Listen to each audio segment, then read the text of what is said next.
Episode 2, hello, 27th of April. Continuing this Panama experiences. I have so much stories that majority won't even believe it. Matter of fact, I don't think nobody's going to believe it. The only ones that believe it were the ones that were my partners, the ones that I served side by side in that experiences.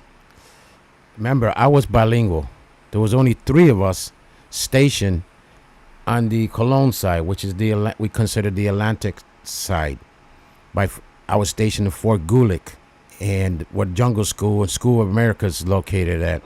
I was going to do a story from my diary that I've always had, beside right here in the side, underneath the desk, but now I can't find it.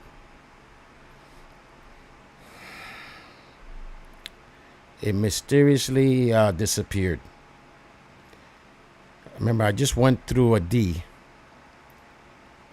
and I pray that a lot of stuff here are missing because of the timing of all this. It's amazing. So let me get back. Now I have a video right here that I posted over 5 years ago. I think it was from the DOD from the 50s or 60s talk about mosquito, product of the swamps, carrier of malaria and yellow fever that had caused the French attempt of the 19th century to be abandoned. The fight against disease has never been relaxed. A vigilant insect control program for the canal zone brings the attack right into the swamps, to places where disease is born. See, they spray those chemicals inside the water, drinking water.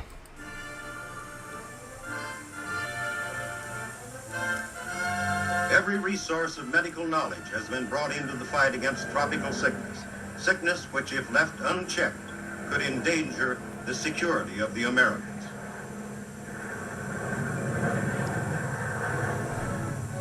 Incidents of formerly fatal tropical diseases of Panama have all but been eliminated due to constant protective measures aimed at... Okay, remember the lady from the last video talked about the study that was done that these chemicals, who knows what kind of ingredients, soup, they put in can last over 100 years in the soil. Now yesterday at the very end of the video about those rusted drums, there were so many sites. Take that back. Behind Fort Gulick, where the Schools of Americas is, there was an abandoned site that I patrolled, that I went and explored. And one time I explored it. A couple times I explored it on my days off because it was so mysterious. Called Red Hills. Right behind, going down the jungle into the abandoned drum sites, tank sites, where they probably did testing in the past.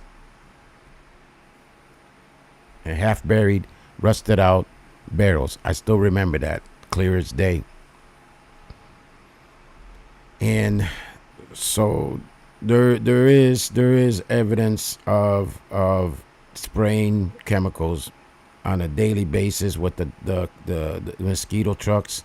And the thing is, the mosquito truck, the water filtration plant, was ordered by Lake Gatun, right next to basically Fort Davis, where the infantry was. Where the infantry on our side was. And the spray truck used to go around in that area. So who knows? We were drinking, bathing. That's why it was so many disease, so many people dying, so many stories from the last video. Check her out. If Agent Orange was shipped there, that had to have records, and so I looked for those records, found those records. I spoke with Dr. Wayne Dworenchuk, who was the person who found it in Vietnam and reported the Vietnam ambassador found the dioxin. And he said, what I found, this is what he said about it. that anywhere that they use 2,4,5-T for vegetation management, that we were exposed to dioxin, the same stuff that was used in Vietnam. Now, Dr. Stellman told me when the Senate sent my records and my requests to Dr. Stellman, their expert. Can you believe my diary is gone? Because I have a lot of haunted, paranormal events that I wrote down. A lot. She said that it had Now it's missing. butyl ester in it, and here we have the records again from the State Department, about the 400 tons of butyl ester in Panama at the time that we lived there. And yet they have been denying my husband several times. What I am trying to do now as director, representing the Canal Zone veterans who are suffering greatly, is requesting help from the Senate, from the House, to write a bill for Panama.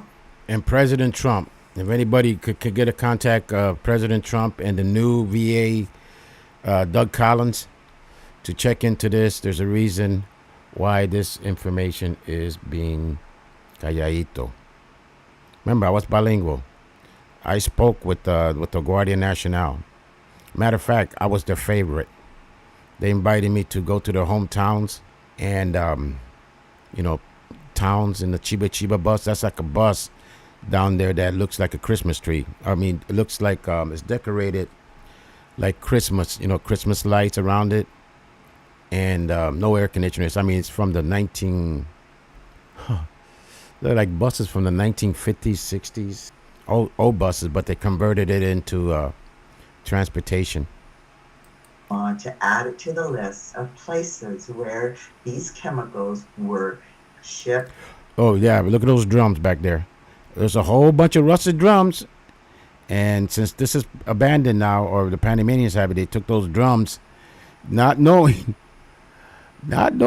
once upon a time that was what chemicals. So they gives you an idea what dump site they probably got it from. Probably Gulick. This has to be Gulick, Sherman, Fort Davis, Cocosolo. Stored and used according. And there was a couple other abandoned bases that once upon a time were active. That had a lot of that. That's the place I was talking to. That's Red Hills, that we refer to it as Red Hills. MPs know about it back then, some, but my buddy contact list, that bin that I had all that information also disappeared with coins, valuable coins, gone. To official U.S. records. I appreciate any help that you could give the Panama veterans. Okay, now I want to dive into some stories, some ghost stories, some spiritual stories, some paranormal stories, some encounters. I tell you, I should not be here. I should have been dead long there. I never should have came back, but God brought me back for a reason. God brought me back from the heart attack that I had, that I talked about. For these newcomers, I had a heart attack back in 4 years ago. No, 2019. And I was at the hospital when it happened. I was visiting, doing an annual checkup. And I happened to be at the hospital with the annual checkup in the over at Advent Health in Tavares. And that's when I had a heart attack. And I survived. I happened to be at the right place at the right time, and I remember the experience. That was my second near-death experience, and I remember all the details, because as soon as I came back, I just told everybody, "Hey, listen, I saw this. I saw the butterfly people. I mean, I saw the light, a circle. I saw the light, and I saw from the waist down a beautiful diamond." Too many colors to even describe. The closest thing I could come up with, it's a droplet in the middle of the jungle when you see a droplet shining. That's the only thing that I could describe it as. It's no way that I could describe it. I just remember I pleaded not to come back. I don't want to come back there. Because I didn't know what was awaiting me. Now I know now I know. All the forces of this is a spiritual warfare in the invisible realm. If the invisible realm veil was lifted right now, you'll see angels behind me protecting me, even though the other side is throwing their best. There's so much abuse here, folks, and that's happening right now, real time. I mean, with this diary situation, now that I need it, I've had it for what, since 1980, 80, and now I need it. Now it's gone. Now what's the odds of that?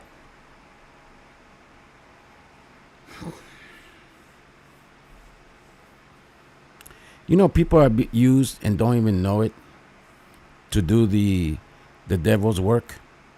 Because the stories that I'm going to tell you that are true stories, God is my witness.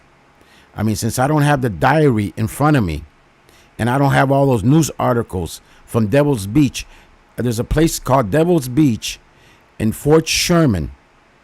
And the people that were stationed in Fort Sherman, the instructors, like these instructors, this guy here, the jungle expert instructor, but there is more. If we go to her site, and I'm going to keep modifying this because there was other instructors. Let's see, what name is him? Mark. Let's check out Mark. Besides Black Palm. But when somebody stepped on a bee nest out there, it was like an artillery explosion because the bees went everywhere. And people were getting stung. And me specifically what happened, the worst thing that could happen is you have somebody that's allergic to bee stings. Thank God. And all the instructors carried anaphylactic shock needles, you know, the little packets of needles. Okay, let me this guy right here is also jungle. If you ask most of the people that were stationed in Panama, have you ever been to Fort Sherman, they would say no. Because it was there specifically for battalions coming down from the CONUS, United States, and going through the jungle warfare school. And like I said, all the instructors were proficient, and it was a small unit, I think. Yeah, it was a small unit. It was isolated. It was really isolated. So many stories about there's a fort, San Lorenzo, by the Rio Chagres, which has paranormal activity a lot, and also through the jungles. And if I was to talk to this guy about Devil's Beach, located right there in Fort Sherman, and also Fort San Lorenzo, where the Spaniards, well, let me just say it. Let me just spell it. The Spaniards, when they first came to build a fort, it's similar to what you see in Puerto Rico, called Fort San Lorenzo. Let me see if I could pull it up. Okay, Fort San Lorenzo, this right here, located right. Okay, this here was the Rio Chagres. All this is jungle. Jungle. It's a little one road that leads here, a gravel road that you know, partially. And this here is Rio Chagres. That's where we had a jungle training exercise. Basically, the jungle exercise, let me put the map, was all this right here. The Playa Diablo. Yeah, that's the one I was talking to you about. Oh, Lord. Oh, Lord. There's a reason why they call it the Devil's Beach. And I have accounts of incidents that occurred there. But this place here, San Lorenzo, has a lot of paranormal activity. A lot. Let's take a Wikipedia look at it. And basically, it was in 1502, during the fourth and final voyage of Christopher Columbus, discovered this area right here, and they made a fort. Okay? And the story was that they left I don't know if they left a company of people left there, you know, I don't know, maybe troops of I I don't know, 20, 25, 30, 50, who knows.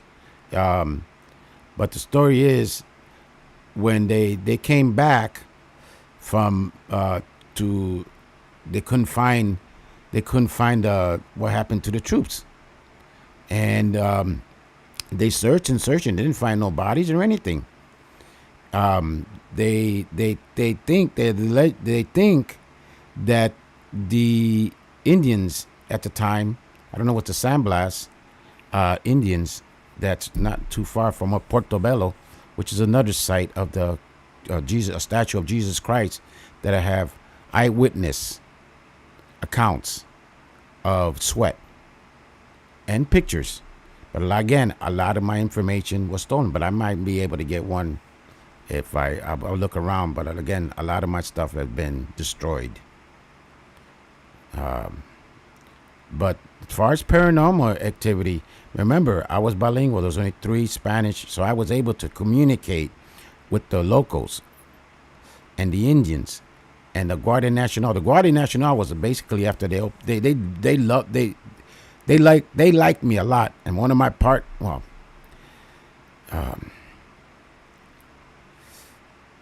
had a tragic death. To this day, I never got it out of my head. But that's another story.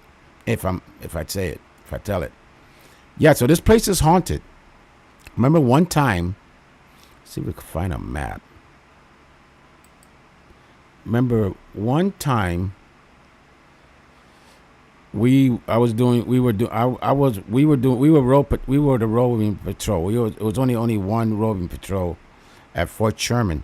We had a gate guard and a roving patrol. There was no troop exercise. Everything was hunkered down. In other words, there was no training whatsoever. So it was basically nobody, just the instructors and their families. That's it. What, 20 or something like that, or less. But I don't remember. But it was quiet. We decided to, I think it was me and I think his name is Jones. And again, a lot of these decided, hey, you know what? We were bored. And since you're young, you're curious. So we decided to take a road trip to Chagres. Let me see. Let's see if I could, let's see. This road right here. And we're at the gate. Okay. I'm going on recall now. Okay, all this is Fort Sherman. There it is right here. Fort Sherman. Right here. All this was Fort Sherman. It's a lot of territory. A lot of territory. So we decided to take a trip in our Jeep and head to Fort San Lorenzo. I think it was around, we had the midnight. Well, it was 12-hour shifts. So it was about maybe 2 or 3 in the morning, something like that, or 1 or 2 or 3 in the morning. So we get there, we're driving, and we get into the fort at night. There's no lights whatsoever anywhere. And then when we get to the entrance, right, this house right here, this little building, this dome building, there's a road right behind it. Okay, the gravel road. And this down here, God, I wish I could see pictures. Let's see if any. See, that's the real Chagres. There. Okay. Oh, this is perfect. Okay, so we pull in, and remember we're the police, and then we on this side of we started hearing screaming. Yelling, screaming. So, oh Lord, somebody's getting murdered. Somebody's getting killed or raped or something. So we're on this side looking down, and there's no lights at all. The screaming was coming from one of these buildings. And then we got a cold, very cold sensation. And then we realized it wasn't It wasn't human. It was a presence, a real evil scream, like torture. And then we got back into the, we backed off slowly. It was cold. We got back in our vehicle. We tried to radio our friend at the gate. Hey, our radio communication was gone. In other words, there was no cell phone towers. And we weren't supposed to have been there because that place is restricted, sealed off. When it becomes night, there's a fence. I mean, there's not a fence. There's a chain link way back. Well, right where the fort's at. Where the fort's at, all this is sealed off. So here's the gate right here. So nobody could access that road. We had to seal it off. And then when they had training in this area, not too far from the base, but that's where they had the training, and a lot of people got lost. And yeah, we got back. Me and Jones, we were like, we knew it was ghosts. You know, the Spaniards, or maybe they got that's the time when they got massacred, and their body must have been dragged into the woods, into the jungle, because it was dragged into the jungle and never seen again. So when the resupply ship came from Spain, they found nobody at the fort. I mean, that's the story we were told back then there about that place. Yeah, that's a definitely paranormal, and there's also a whole bunch in this area. This area is sealed off for a reason. There's so much paranormal, and if I didn't see it, I wouldn't believe it. I wouldn't believe it one bit. But since you lived there for a whole year, a year and a half, kind of, because I was transferred to the other side because of security reasons. And the instructors, we used to talk to the instructors. They used to come up to the gate, or we pulled up, beside them in the Jeep, or, walking and talk to them, because there really wasn't that many people there when there was no training. And a lot of people did die in Fort Sherman. And the instructors, those videos that I have, if you look at them, they'll describe the deaths on this jungle training. It wasn't an easy course. I mean, we took the course. We lived there. We took the course. So we weren't there just for 3 weeks. We were there for 2 years. I mean, I was there for a year. And we had to travel all this to Fort Gulick, which was somewhere in this area. Here's the gate. Yeah, it was right by the river. And we used to drive this road for a mile. I mean, 10, 20 miles of nothing. There's no headlights. There's no street lights. Nothing. So yeah, that was my one of the encounters of many. I had a lot of encounters in Cologne. I had a lot of encounters in this area here by Fort Gulick. And Fort Gulick, many encounters. So yeah, and the guys that were stationed there during my time, or probably experienced the same thing. Yeah, there was a lot of paranormal activity. I mean, we used to get calls that when the guys were on the field and their wives and family that to proceed to this location, possible intruder in the area, unknown persons, unknown activity, and we used to go down. Remember, they were scared. I mean, and we used to go down with the flashlight. We'd go to the jungle wood looking for any signs of fresh footprints, any type of signs of anything. And some of the description that we got of shadows, of noises, of things being moved, of basically, I knew because I knew because sometimes I had patrol with the Guardia Nacional. It was just me, and they loved because we used to talk back and forth, back and forth, back and forth, back and forth. Compared to they sitting with somebody else they hate, they don't talk to them. They have discrimination against. They're racist against. Imagine working side by side with a partner in law enforcement, and you guys don't talk for 12 hours. Not me. I'm a talker. And even though it's broken Spanish, I understood every single word they said, but they had a little difficulty. But we were communicating. We were having fun, and they used to tell me stories. We used to sit by the beach, try to get some sleep. We try to. Sometimes we everything was okay. We isolated. We went to somewhere where where the breeze was, because there was less mosquitoes. If you're by you're by the ocean, and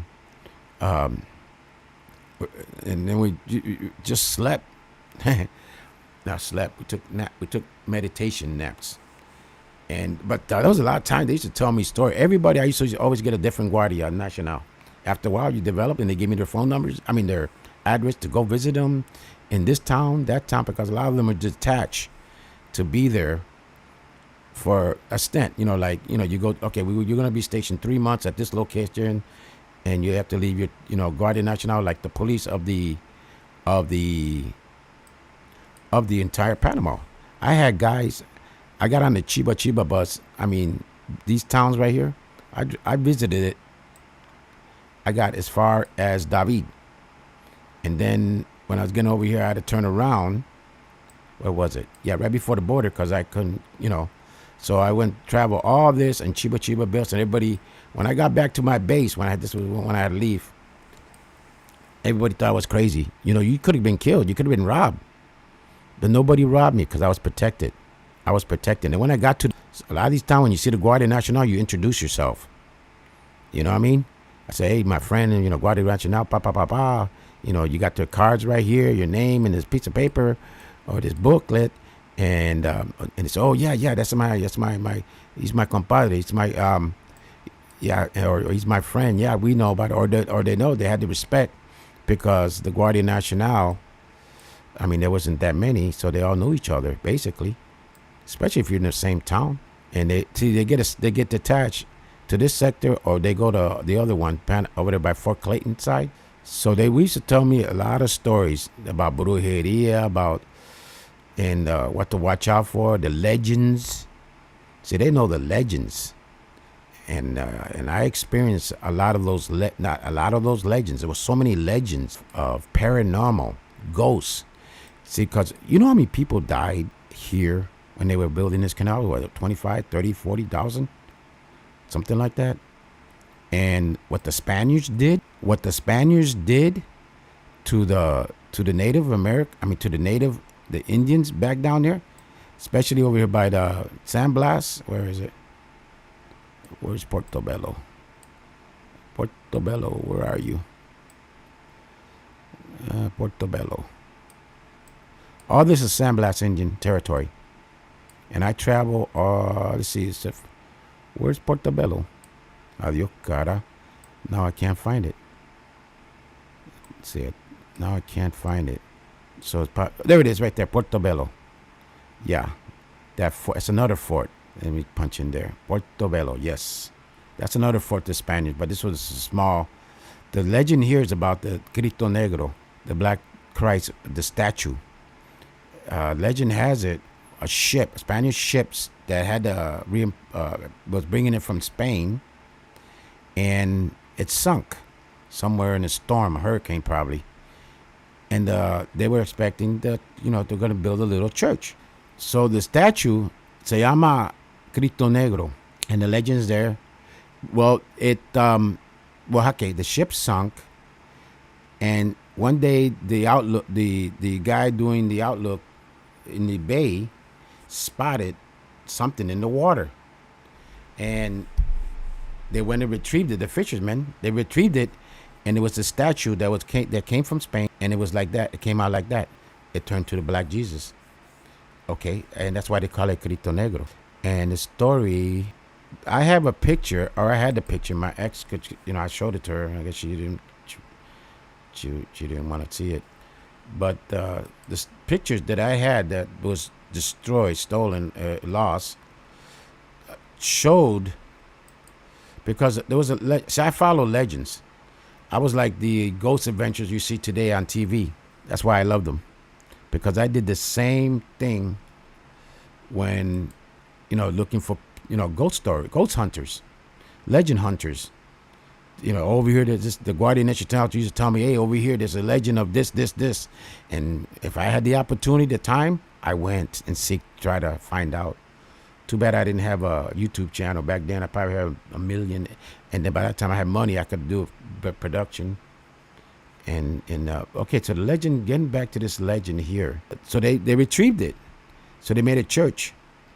And they said one time, anytime it started sweating, the skin started, and it looked alive. It turned alive. And people used to get healed. Miracles used to happen. That's why they worship it over there. If you live in Panama, you know about Portobelos. I mean, if you're truly Panamanian, and you know Portobelo. Especially if you're on the Atlantic side, everybody knows about Portobelo and the folklords, lords, and the miracles and the supernatural apparition. So one day, me, my friend, and his girlfriend, he rented a car. We decided to go up there, and they started, taking pictures over there by the fort. And I walked into the church. There was nobody inside the church, nobody. And when I walked in, I was like, I felt a presence. Right away, you felt a presence.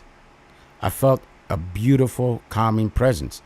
I had my camera there back in those days. Those cameras, I can't remember, Canon something. And when I walked in there, I took pictures, and I saw him sweating, and his eyes were like alive. They were like alive, and I took pictures of it, and I have it. I had it. It was a supernatural. And then when my friend and his girlfriend came in, it turned back into the statue that people see. So these are just some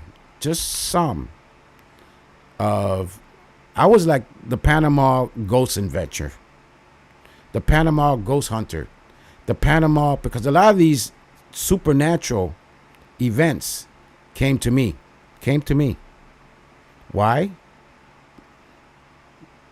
Because God knows why.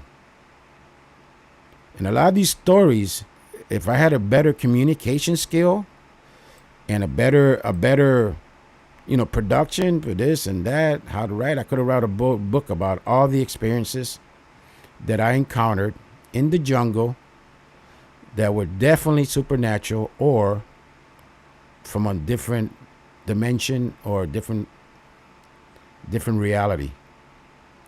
So I do have the experience. That's why this was written in my diary that's missing.